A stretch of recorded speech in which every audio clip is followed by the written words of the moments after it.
And I think we're now going to go to a question from Ukraine. Thank you, Prime Minister. Daria Kaleniuk. I had Anti-Corruption Action Center from Ukraine. I passed the border a couple of days ago. I'm from Kyiv. Most of my family, most of my team members are still in Ukraine, in Kyiv, in Lviv. A woman from my team is now in Bila Tserkva, and she is there with 2 kids. And Russian military is over there, and she's so much afraid that she will be shot. Kharkiv, the city where I was studying, was bombarded today, fully, the downtown square. So you're talking about the stoicism of Ukrainian people, but Ukrainian women and Ukrainian children are in deep fear because of bombs and missiles which are going from the sky. And Ukrainian people are desperately asking for the West to protect our sky. We are asking for the no-fly zone. We are saying in response that it will trigger World War III. But what is the alternative, Mr. Prime Minister?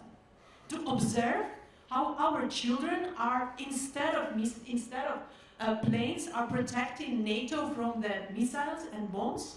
What's the alternative for the no-fly zone?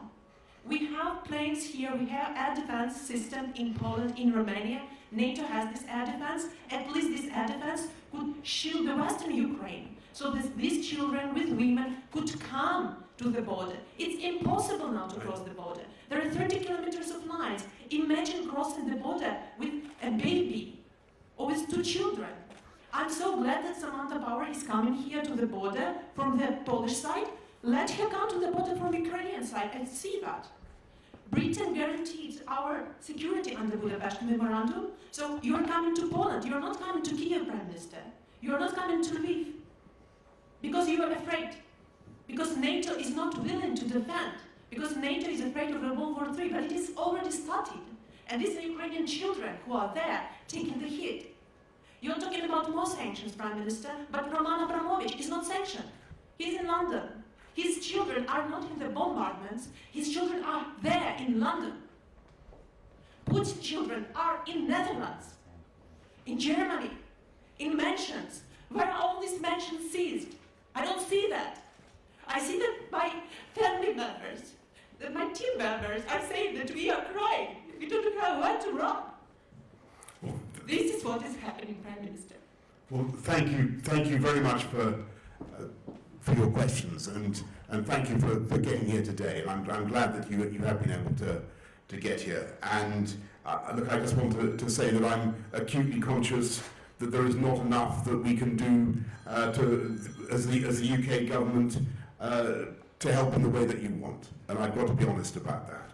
And when you talk about the no-fly zone, as I said to Volodymyr Zelensky, I think a couple of times, unfortunately, the implication of that is that the UK and will be engaged in shooting down Russian planes, will be engaged in direct combat with Russia. That's not something that we can do or that we've envisaged. And I think the consequences of that would be truly very, very difficult to control. What we can do is all the things that we are doing already, and providing as much help and support to the Ukrainians as we can. And as I said to you earlier on, the UK was the first European country to offer military assistance.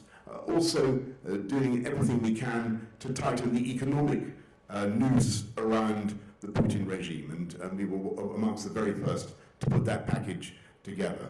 And I have to tell you, I think that it will work. I think that Vladimir Putin's venture is doomed to fail, and I think that it will be extremely difficult for him to continue on the path that he is on. But in the meantime, as you rightly say, there is going to be a period of suffering for the people of Ukraine, for which Putin and Putin alone is responsible. He's taken a decision that I think many people around the world find absolutely inexplicable as well as inexcusable. And it will take time, I'm afraid, for us to come through this period. All we can do in the meantime is help people like your crew and your family to get out, to get to safety, help them with all the humanitarian support that we can provide, help them to come to the UK, and we certainly will.